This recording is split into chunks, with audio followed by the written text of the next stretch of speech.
Sarah Martinez adjusted her military cap one last time before stepping out of the transport vehicle. The desert sun beat down mercilessly on the forward operating base in Afghanistan, and the dust kicked up by the convoy still hung in the air like a brown curtain. She grabbed her duffel bag and weapon case, her boots hitting the rocky ground with determination that had carried her through years of military training. At 28, Sarah had already served 6 years in the Army, but this assignment was different. She had been selected for a special security detail at a joint operations base where multiple military branches worked together on classified missions. Her orders were clear: provide perimeter security and assist with base operations. What her orders didn't mention was that she would be one of only 3 women on a base of nearly 200 personnel. The base commander, Colonel Williams, met her at the operations tent. He was a tall, weathered man with gray at his temples and the kind of steady gaze that came from decades of military service. "Welcome to FOB Ranger, Sergeant Martinez," he said, extending his hand. "Your reputation precedes you. Top marks in marksmanship, advanced combat training, and stellar performance reviews from your previous assignments." Sarah shook his hand firmly. "Thank you, sir. I'm ready to get to work." Colonel Williams nodded approvingly. "Good to hear. You'll be working primarily with Alpha Company for perimeter security, but you'll also be rotating through different sections as needed. This is a high-tempo environment, and we need people who can adapt quickly." As they walked through the base, Sarah took note of the layout. Concrete barriers and sandbags created protective corridors between buildings. Guard towers stood at each corner of the perimeter, and she could see soldiers moving with the purposeful efficiency that marked a well-run operation. The base hummed with activity even in the afternoon heat. Her first stop was the armory, where she met Staff Sergeant Johnson, a stocky man with a Brooklyn accent who had been managing weapons and equipment for the better part of 15 years. He looked her up and down skeptically as she signed for her assigned rifle and gear. "So you're the new security specialist," he said, not bothering to hide his doubt. "Hope you can handle more than just paperwork out here." Sarah met his gaze steadily. "I didn't come here to push papers, Sergeant." Johnson handed over her equipment with a grunt that might have been approval or dismissal. As Sarah checked her rifle and gear, she noticed several other soldiers watching from nearby. Their expressions ranged from curious to openly skeptical, and she caught fragments of whispered conversations. "Think she'll last a week out here? Probably get reassigned to some desk job once she realizes what real combat ops are like. I heard they're just trying to fill some diversity quota." Sarah had heard it all before. Throughout her military career, she had faced doubts about her capabilities simply because she was a woman in a male-dominated field. Each time, she had proven herself through action rather than words. She suspected this assignment would be no different. Her first real test came that evening during the shift change briefing. Lieutenant Morrison, a young officer fresh out of West Point, was conducting the security update when he noticed Sarah in the group. "I'm sorry, are you here for the briefing, or are you looking for someone?" he asked, clearly assuming she had wandered into the wrong meeting. "Sergeant Martinez, reporting for security duty assignment, sir," Sarah replied crisply. Morrison's eyebrows rose. "Security duty? I think there might be some confusion. This briefing is for perimeter guards and patrol units." Colonel Williams, who had been quietly observing from the back of the room, stepped forward. "No confusion, Lieutenant. Sergeant Martinez is assigned to security operations. She'll be taking over Tower 3 starting tonight." The room fell silent.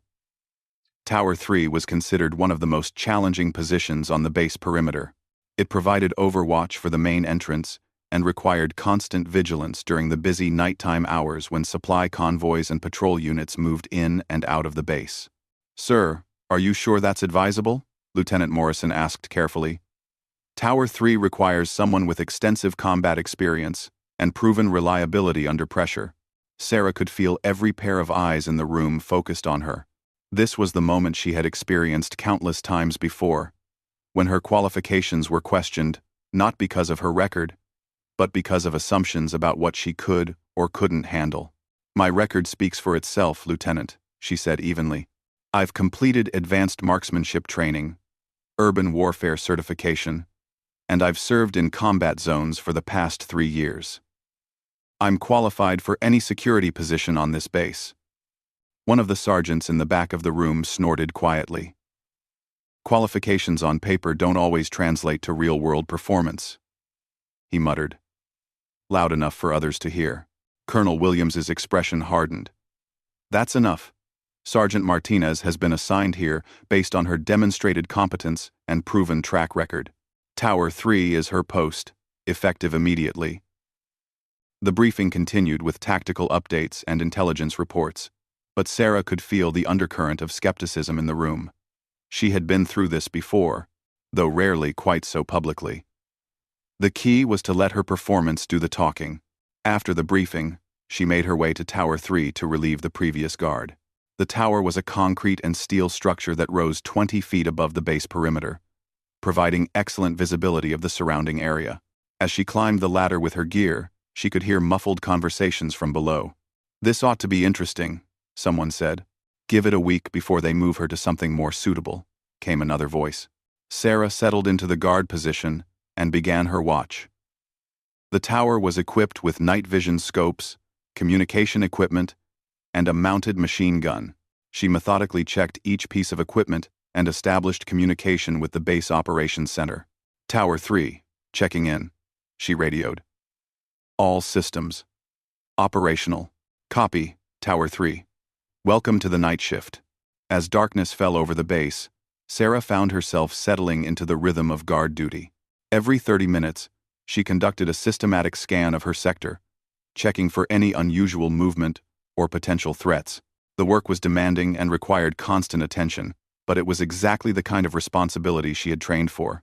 Around midnight, her vigilance was tested when she spotted movement in the tree line approximately 800 meters from the perimeter. Using her night vision scope, she observed what appeared to be 3 individuals moving in a coordinated pattern toward the base. "Base operations, Tower 3, she radioed immediately. "I have eyes on 3 possible contacts approaching from the northwest, approximately 800 meters out. Request permission to illuminate and challenge. Tower 3, base operations. Are you certain of contact count and position?" Sarah double-checked her observations. Confirmed. 3 contacts. Moving tactically toward perimeter fence line. Range now 700 meters. And closing. Roger. Tower 3. Alert status raised to condition 2. Illuminate and challenge when contacts reach 500 meters. What happened next would set the tone for Sarah's entire deployment. The approaching figures turned out to be a friendly patrol that had gotten disoriented during a nighttime training exercise. Her quick identification and proper response procedures prevented a potentially dangerous misunderstanding and demonstrated the kind of professional competence that Colonel Williams had expected when he approved her assignment. The next morning, word of the incident had spread throughout the base. Some soldiers acknowledged that Sarah had performed exactly as she should have, while others found ways to minimize her actions. "Anyone could have spotted those guys," one soldier commented at breakfast. "They weren't exactly trying to hide. Lucky thing, it was just a training exercise," added another. "We'll see how she handles a real threat." Sarah ate her breakfast quietly, knowing that one successful night of guard duty wouldn't be enough to change minds that were already made up. She had learned long ago that respect in the military wasn't given freely. It had to be earned through consistent performance over time. What she didn't know was that her actions had been observed by more than just the base operations team. Unknown to most of the personnel on FOB Ranger, a team of Navy SEALs was using the base as a staging area for classified operations in the region. These special operations forces maintained a low profile and generally kept to themselves, but they noticed everything that happened on the base. Senior Chief Petty Officer Marcus Thompson had been monitoring radio traffic from the SEAL Team Operations Center when Sarah's contact report came through. As a veteran of over a dozen deployments and countless combat operations, he could tell the difference between a seasoned professional and someone who was just going through the motions. Sarah's calm, precise communication and textbook response had caught his attention. "That was solid work on Tower 3 last night," he mentioned to his team leader, Lieutenant Commander Davis, the next morning. Davis nodded. "I noticed that too. Clean contact report, proper escalation procedures, good judgment. Whoever's running that tower knows what they're doing." Neither of them had met Sarah yet, but her professional performance had already earned their quiet respect. In the special operations community, competence was the only currency that mattered, and Sarah had just made her first deposit in that account. As her second week on the base began, Sarah continued to face skepticism from some quarters. But she also began to notice subtle changes. Soldiers who had initially dismissed her were starting to pay attention to her work.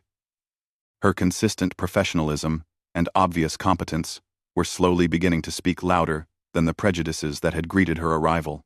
She didn't know it yet, but her biggest test was still to come. And when it arrived, it would change not only how the base viewed her, but how she viewed herself as well. 3 weeks into her deployment, Sarah had settled into the demanding routine of base security operations.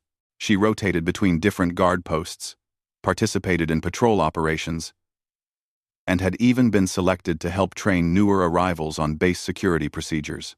Her consistent performance was beginning to earn grudging respect from some of the soldiers who had initially doubted her capabilities. However, not everyone was convinced. Staff Sergeant Rico Valdez, a veteran of multiple combat deployments, remained skeptical of Sarah's presence on security details. He had made his opinions known to anyone who would listen, though he was careful to keep his comments within the bounds of military professionalism. "I'm not saying she's not trying," Valdez would say to his friends, "but there's a difference between performing well in a controlled environment and handling yourself when things really go sideways. Combat doesn't care about your training scores." His attitude reflected a broader skepticism that still existed among some personnel. They acknowledged that Sarah was competent, but questioned whether she could perform under the extreme pressure of actual combat operations. That question was about to be answered in the most dramatic way possible. It was a Tuesday morning, when the base received intelligence about increased enemy activity in the surrounding area. A convoy carrying medical supplies to a remote outpost had been delayed, and there were concerns about potential ambush sites along the planned route. Colonel Williams decided to reinforce the convoy with additional security personnel. "Martinez, you're with Bravo Team," Lieutenant Morrison announced during the morning briefing. "We need experienced personnel for convoy security, and your marksmanship scores make you a valuable addition to the team." Bravo Team was led by Sergeant First Class David Park, a calm and methodical soldier who had earned respect through 5 years of combat operations. Unlike some others on the base, Park evaluated people based purely on their performance rather than preconceived notions. "Glad to have you on the team, Martinez," he said as they prepared their vehicles. "I've heard good things about your work on perimeter security. For today's mission, you'll be our primary marksman in Vehicle 2. We're expecting possible contact, so stay sharp."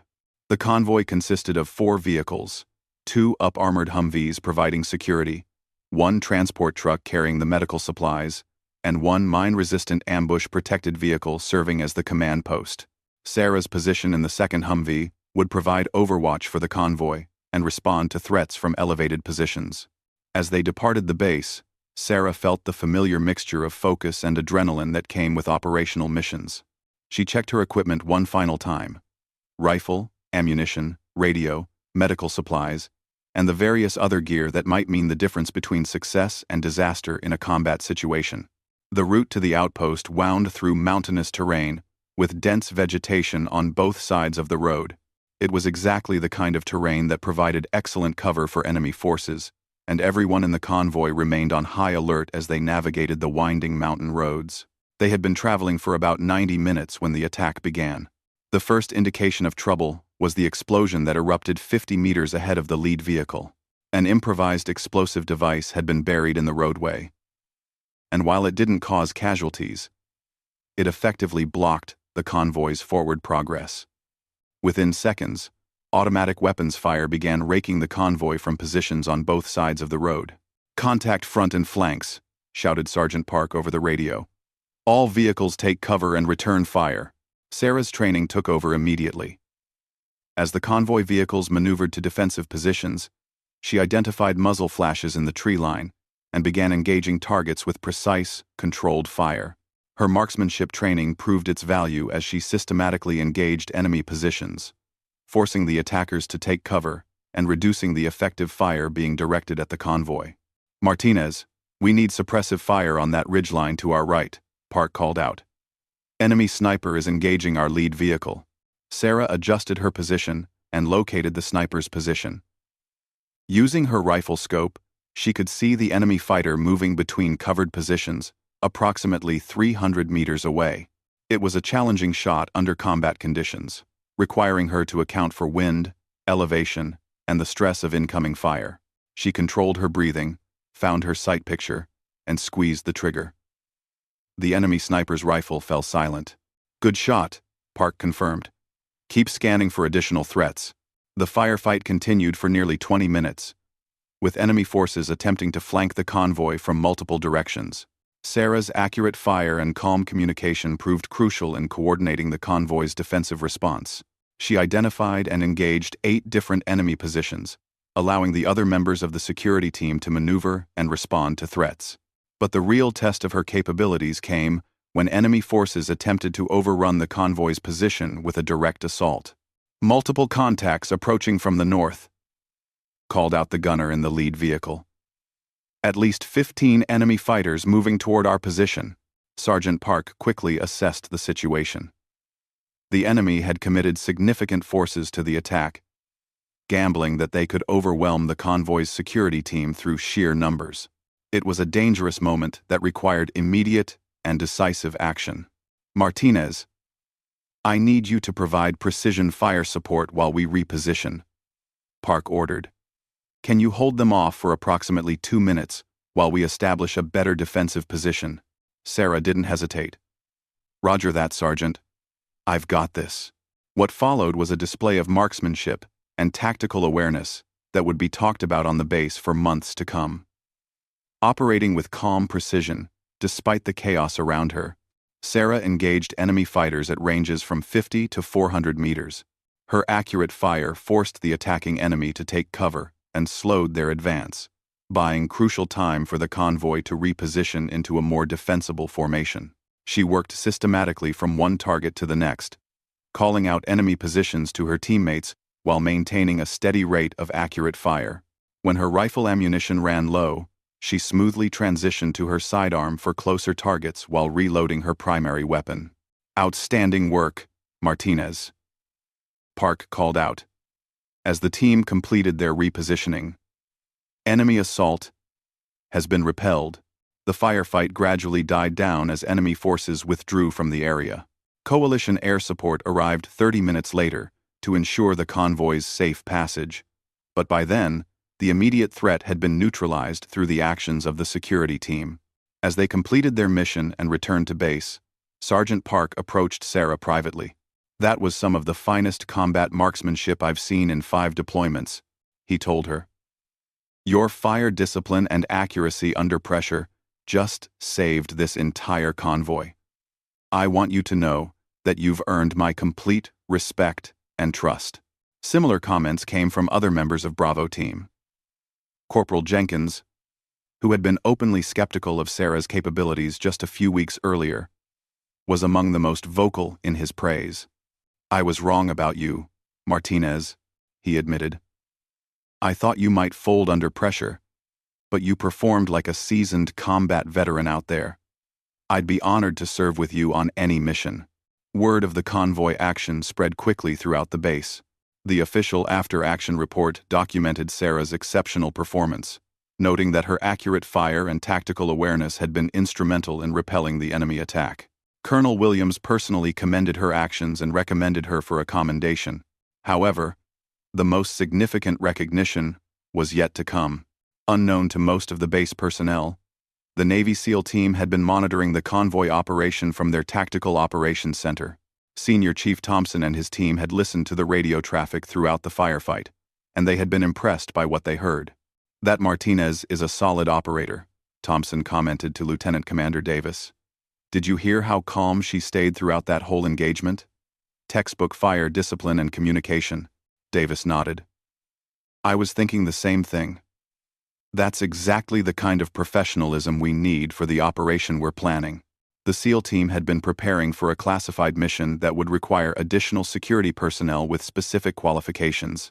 They needed someone with proven marksmanship skills, demonstrated ability to perform under pressure, and the kind of tactical awareness that could only be gained through actual combat experience. Do you think she might be interested in supporting our operation? Davis asked. Only one way to find out, Thompson replied. But, based on what I've seen so far, I'd be comfortable having her on our team. For Sarah, the successful convoy operation represented a turning point in her deployment. She had proven herself under the most demanding conditions possible, and her actions had earned respect from soldiers who had previously questioned her capabilities.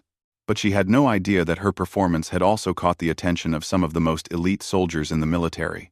As she cleaned her weapon and wrote her after-action report that evening, Sarah reflected on how much had changed since her arrival at the base. She had faced skepticism and doubt, but had responded with professional competence and unwavering determination. The convoy operation had been a test of everything she had learned throughout her military career, and she had passed that test with distinction.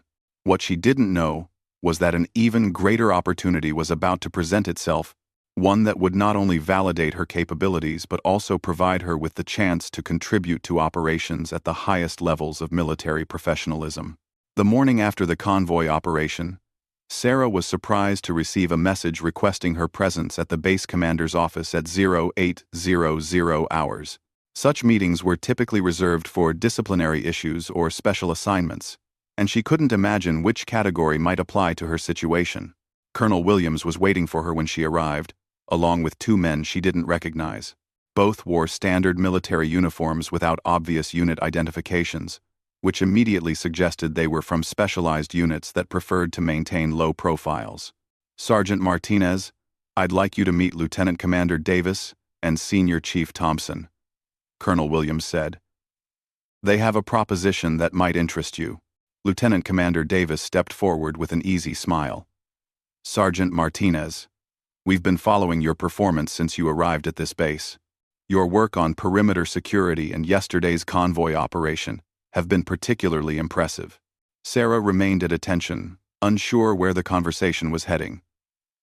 Senior Chief Thompson, a weathered man with the kind of calm confidence that came from years of special operations experience, spoke next. We represent a specialized unit that's planning an operation in this area of responsibility. We're looking for additional personnel with specific qualifications, and your name has come up as someone who might be suitable for the mission. What kind of operation, sir? Sarah asked.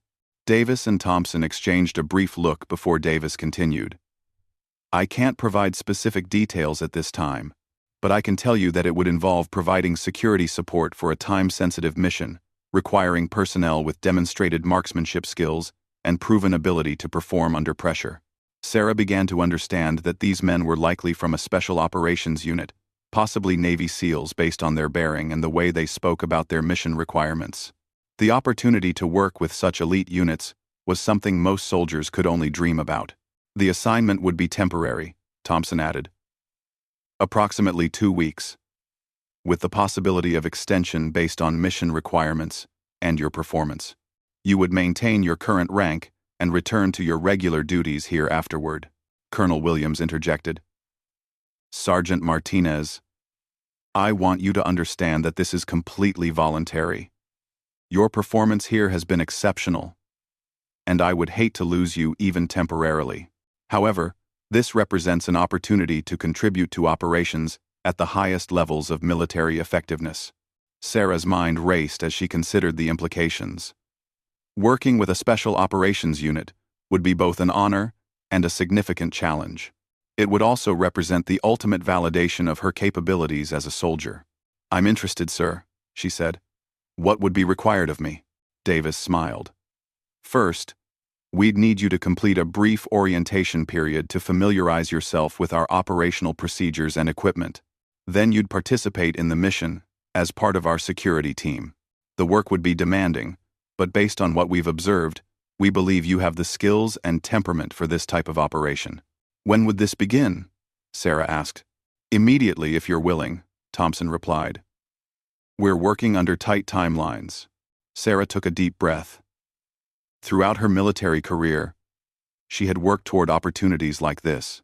She had faced doubts and skepticism from others, but had never doubted her own capabilities or her desire to serve at the highest levels possible.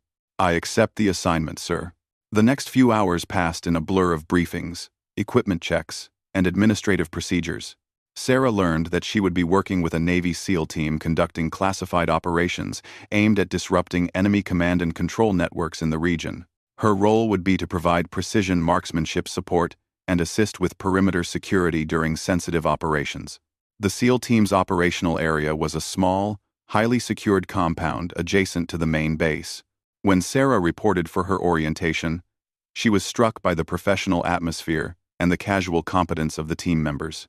These were clearly soldiers who had worked together extensively and had complete confidence in each other's abilities. Senior Chief Thompson conducted her initial briefing. Welcome to Team 7, Sergeant Martinez. I want you to understand that we don't make decisions about personnel lightly. You're here because you've demonstrated exactly the kind of professionalism and competence we need for our operations. Over the next several days, Sarah underwent intensive training with the SEAL team. She learned their communication procedures, tactical formations, and equipment specifications. Most importantly, she gained insight into the level of precision and attention to detail that characterized Special Operations Forces. The team members accepted her presence with the same matter-of-fact professionalism that had initially impressed her. To them, her gender was irrelevant. What mattered was her ability to contribute to mission success. It was a refreshing change from some of the skepticism she had encountered elsewhere. Petty Officer First Class Rodriguez, the team's primary sniper, worked extensively with Sarah on long-range marksmanship techniques. You've got excellent fundamentals, he told her after a training session. Your breathing control and trigger discipline are as good as anyone I've worked with. With a little refinement on wind reading and range estimation, you'll be ready for anything we might encounter. The first operational mission came 5 days after Sarah joined the team. The objective was to conduct surveillance on an enemy logistics hub located in a remote valley approximately 15 kilometers from the base. Sarah's role would be to provide overwatch security while the team gathered intelligence on enemy supply operations. The mission began before dawn with the team moving on foot through mountainous terrain to reach their observation position. Sarah found herself matching the steady pace and tactical movement techniques of some of the most elite soldiers in the military. It was physically demanding, but she had trained for exactly these conditions throughout her career. The team established their observation post on a ridge overlooking the target area. Sarah's position provided security coverage for the team while they conducted their surveillance activities. For 8 hours, she maintained vigilant watch over potential approach routes, while the SEALs gathered detailed intelligence on enemy activities. During the mission, enemy patrol units passed within 200 meters of their position on multiple occasions. Sarah's discipline and tactical awareness helped ensure that the team remained undetected throughout the operation. When they finally withdrew after completing their intelligence gathering, Lieutenant Commander Davis made a point of acknowledging her contribution. Outstanding work today, Martinez, he said as they prepared to return to base. Your professionalism and attention to detail helped make this mission a complete success. The operation was the first of several that Sarah would support over the following weeks. Each mission presented unique challenges and required different combinations of skills, but she consistently performed at the level expected of special operations personnel. More importantly, she had earned the complete respect and trust of the SEAL team members. They began referring to her simply as Martinez, rather than using her rank, which was their way of indicating that she was considered a full member of the team rather than an outsider providing temporary support. The moment that would define her entire deployment came during her final week with the SEAL team. They were conducting a complex operation that required multiple teams to coordinate their activities across a wide area. Sarah had been assigned to provide sniper support for the main assault team, while other elements conducted diversionary operations. The mission was proceeding according to plan when enemy reinforcements arrived unexpectedly at the target location. The assault team found itself significantly outnumbered and requested immediate support from all available assets. From her overwatch position 800 meters away, Sarah could see that the SEAL team was pinned down by accurate enemy fire from a fortified position. The enemy had established multiple machine gun positions that were preventing the SEALs from maneuvering or withdrawing from their current location. "Overwatch, this is Team Leader," came the call over her radio.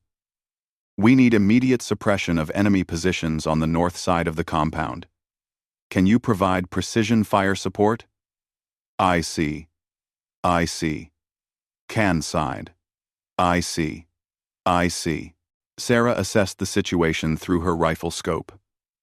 The enemy positions were well concealed and would require extremely accurate fire to neutralize without risking friendly casualties. It was exactly the kind of high-pressure situation that separated exceptional marksmen from merely competent ones. "Team Leader, Overwatch. I have eyes on 3 enemy positions. Stand by for precision fire support." What followed was a demonstration of marksmanship that would be discussed in special operations circles for years to come. Working methodically from one target to the next, Sarah engaged enemy positions with devastating accuracy.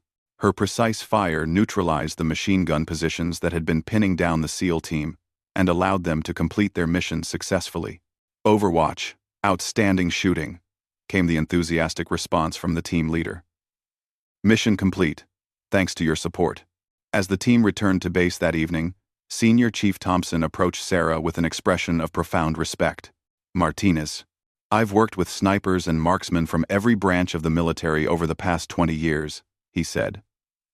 "What you did today ranks among the finest combat shooting I've ever witnessed.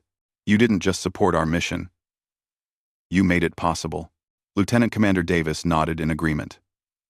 "We'd like to submit a formal commendation for your actions today. Your performance under pressure exemplifies the highest standards of military professionalism." But the most significant moment came when the team gathered for their post-mission debrief. As they discussed the operation and lessons learned, Lieutenant Commander Davis addressed Sarah directly. "Before we wrap up, I want to say something to the entire team. Sergeant Martinez has spent the past 2 weeks proving that excellence in special operations has nothing to do with gender, background, or preconceived notions. She has demonstrated the same commitment to mission success and team cohesion that defines the best operators in our community." He paused and looked directly at Sarah. "From this point forward, as far as this team is concerned, you're not Sergeant Martinez, you're Major Martinez. An honorary title that reflects the respect you've earned through your actions." The designation of Major was not an official rank promotion, but rather the team's way of acknowledging that Sarah had performed at a level typically associated with much more senior personnel. In the special operations community, such recognition was both rare and highly meaningful. Senior Chief Thompson stood and extended his hand. "Major Martinez, it's been an honor serving with you." The other team members followed suit, each shaking her hand and echoing the sentiment. For Sarah, it was a moment of professional validation that exceeded anything she had imagined when she first arrived at the base months earlier. When she returned to her regular duties with base security, word of her assignment with the SEAL team had spread throughout Fob Ranger. The soldiers who had initially questioned her capabilities now viewed her with unmistakable respect and admiration. Staff Sergeant Valdez, who had been among the most skeptical of her abilities, approached her personally to offer his congratulations. "I owe you an apology, Martinez," he said. "I made judgments based on assumptions rather than facts. What you've accomplished with the Special Operations team proves that I was completely wrong. You're a credit to the uniform and to this base." Similar sentiments were expressed by numerous other personnel. Lieutenant Morrison, who had questioned her suitability for security duties during her first week, made a point of seeking her out to acknowledge her achievements. "I wanted you to know that your performance here has changed my perspective on what's possible," he told her. "You've set a standard of excellence that will inspire others long after you've moved on to your next assignment." Colonel Williams summoned her to his office one final time before her rotation ended. "Sergeant Martinez, your time at this base has been exceptional by any measure. he said. "You arrived here facing skepticism and doubt, but you responded with professional competence and unwavering determination. You've not only proven your own capabilities, you've opened doors for others who will follow in your footsteps." He handed her a folder containing her performance evaluation and commendation paperwork. "I've recommended you for promotion and for assignment to advanced military schools. Your potential for leadership and continued service at the highest levels is evident." As Sarah prepared to leave Fob Ranger for her next assignment, she reflected on the journey that had brought her to this point. She had faced doubts and skepticism, but had never allowed those challenges to diminish her commitment to excellence. She had proven that competence and professionalism were the only standards that truly mattered in military service. The nickname, Major, that the SEAL team had given her would follow her throughout the remainder of her career.